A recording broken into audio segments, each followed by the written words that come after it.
જ્યારે ઘરે કોઈ નહોતું ત્યારે મારી સોતેલીમાં નોકરને પોતાના રૂમમાં બોલાવી લેતી.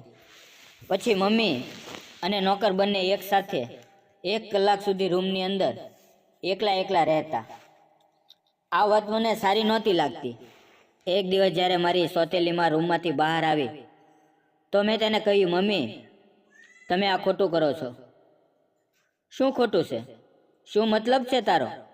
મેં કહ્યું, તમે અને નોકર બંને એક સાથે રૂમની અંદર જે રંગરેલિયા મનાવો છો તે મને બધી ખબર છે. જો આ વાત મારા પપ્પાને ખબર પડી ગઈ તો તમને ઘરમાંથી ધક્કા મારીને બહાર કાઢી મૂકશે. તો મારી માં બોલી, આમાં ખોટું શું છે? જ્યારે તારા પપ્પા બરાબર કામ નથી કરતા તો મારું મન પણ કામ કરવાનું કરશે જ. હું કોઈ પણ સાથે કામ કરીશ.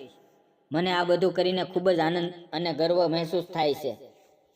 મેં કહ્યું, તમારી જે મરજી હોય તે કરો, પણ જો આ વાત પપ્પાને ખબર પડી જશે તો ખૂબ જ ખોટું થશે. મિત્રો, હું જાણવા માંગતી હતી કે મારી સોતેલીમાં નોકર સાથે રૂમની અંદર દરવાજો બંધ કરીને એવું કયું કામ કરે છે જે કરવામાં તેને આનંદ પણ આવે છે અને ગર્વ મહેસૂસ થાય છે. આમ જ થોડા દિવસો જતા રહ્યા.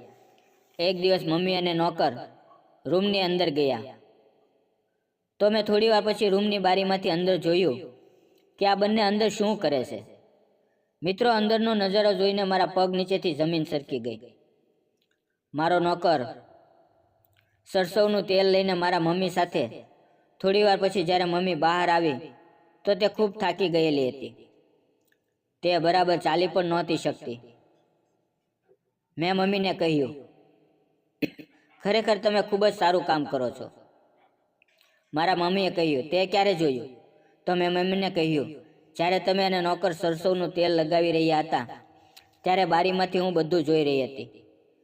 મમ્મી, જો તમે કહેતા હો તો હું પણ તમારી ટીમમાં સામેલ થઈ જાઉં તો બધાને મજા આવશે. જ્યારે હું અને નોકર એક સાથે મળીને તમારી સાથે કામ કરશું તો બધું જલ્દી થઈ જશે. મારી મમ્મી બોલી, આ તો ખૂબ જ સારી વાત છે. બીજે દિવસે અમે ત્રણેય એક સાથે રૂમમાં ગયા. નોકર પણ ખૂબ ઝડપથી કામ કરી રહ્યો હતો. તેણે મમ્મી સાથે કામ કરીને ઝડપ આવી ગઈ હતી. મિત્રો, મારું નામ નેહા છે. હું 20 વર્ષની છું. મારા પપ્પા ભાવનગરની અંદર રહે છે. હું ગામડામાં રહું છું. મને અહીં આવ્યાને થોડા દિવસો થયા છે, કારણ કે હું પહેલાં ગામમાં મારા મામી સાથે રહેતી હતી.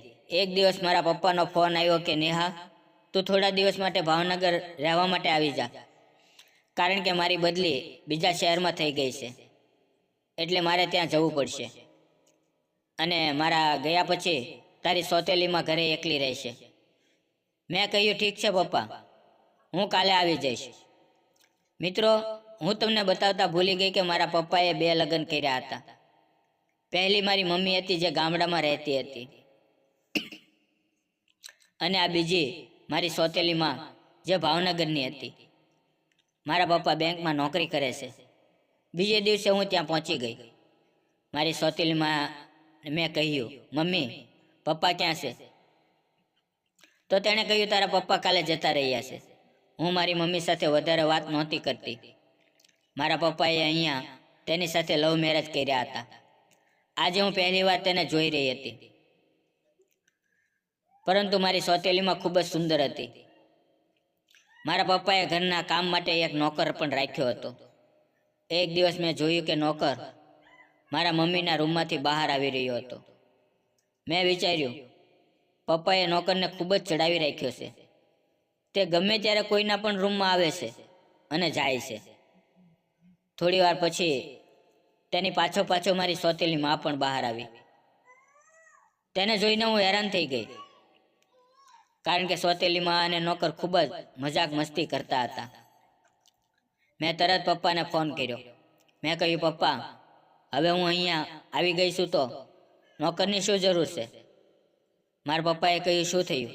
તું આટલી બધી ગુસ્સામાં કેમ છો? મેં કહ્યું, પપ્પા, નોકર મમ્મીની સાથે હંમેશા ચીપકીને રહે છે. તે મમ્મીના રૂમમાં આખો દિવસ બેસે છે. મારા પપ્પાએ કહ્યું કે નોકર પહેલાં તારા મમ્મીની સાથે તેના ઘરે રહેતો હતો. જ્યારે મેં તારી મમ્મી સાથે લગ્ન કર્યા તો સાથે સાથે તે પણ આવી ગયો. તે ખૂબ જ સીધો માણસ છે, તું ટેન્શન ના લેતી. મેં કહ્યું ઠીક છે. એક દિવસ મમ્મીએ મને કહ્યું, નેહા, નોકરની સાથે તું માર્કેટમાં જા અને થોડોક સામાન લઈને આવ. હું નોકરની સાથે ચાલી ગઈ. ત્યાંથી 10 કિલો ગાજર, 10 કિલો કાચી કેરી ખરીદી અને અમે ઘરે આવી ગયા. મેં મમ્મીને કહ્યું, મમ્મી, આટલા બધા ગાજર અને આટલી બધી કેરીનું આપણે શું કામ છે? મમ્મીએ કહ્યું, અત્યારે નહીં, હું તને સમય આવશે ત્યારે બતાવીશ. હું મારી સોતેલી મા ઉપર નજર રાખવા લાગી. જ્યારે હું સૂઈને જાગી ત્યારે જોયું કે નોકર અને મારી મા છાના છાના વાત કરી રહ્યા છે. હું દિવાલની પાછળ સંતાઈને તેની વાત સાંભળવા લાગી. નોકર બોલ્યો, મેડમ, આ વખતે તેલનો વધારે વપરાશ કરજો, ત્યારે જ સારું લાગશે. ખૂબ જ વિચિત્ર વાત ચાલી રહી હતી. મને મારી સોતેલી મા ઉપર શક થવા લાગ્યો. મારી સોતેલી મા આ નોકરની સાથે કાંઈક ખોટું તો નથી કરી રહી ને? એક દિવસ મમ્મીએ મને વસ્તુ ખરીદવા માટે બજારમાં મોકલી. જ્યારે હું સામાન લઈને ઘરે પાછી આવી તો ઘરમાં કોઈ દેખાણું નહીં. નોકર પણ ગાયબ હતો. હું તેને શોધતા શોધતા પાછળના રૂમમાં પહોંચી અને જ્યારે મેં બારીમાંથી અંદર જોયું તો મમ્મી અને નોકર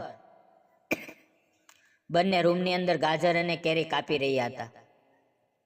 હું દરવાજો ખોલીને અંદર ગઈ. મેં કહ્યું, તમે આ બધું શું કરો છો? જ્યારે મમ્મીએ કહ્યું, અમે કેરી અને ગાજરનું અથાણું બનાવીએ છીએ અને આપણો નોકર તેને બજારમાં વેચી નાખે છે અને અમે બંને સાથે મળીને આ ધંધો કરીએ છીએ. મેં કહ્યું, તમે તો ખૂબ જ સારું કામ કરો છો. હું પણ તમારી બંનેની સાથે તમારા ગ્રુપમાં જોઈન્ટ થઈ જાઉં એટલે જલ્દી જલ્દી કામ થશે. પછી હું પણ મારી સોતેલીમાં સાથે કામ કરવા લાગી. ધન્યવાદ દોસ્તો. વિડીયો પસંદ આવ્યો હોય તો વિડીયોને લાઈક અને ચેનલને સબસ્ક્રાઈબ જરૂર કરજો. ફરી મળશું આવતીકાલે એક મજાની વાર્તાની અંદર. ત્યાં સુધી આવજો. વિડીયો પૂરેપૂરો જોવા બદલ આપ સૌ મિત્રોનો દિલથી ખૂબ ખૂબ ધન્યવાદ. આવજો મિત્રો.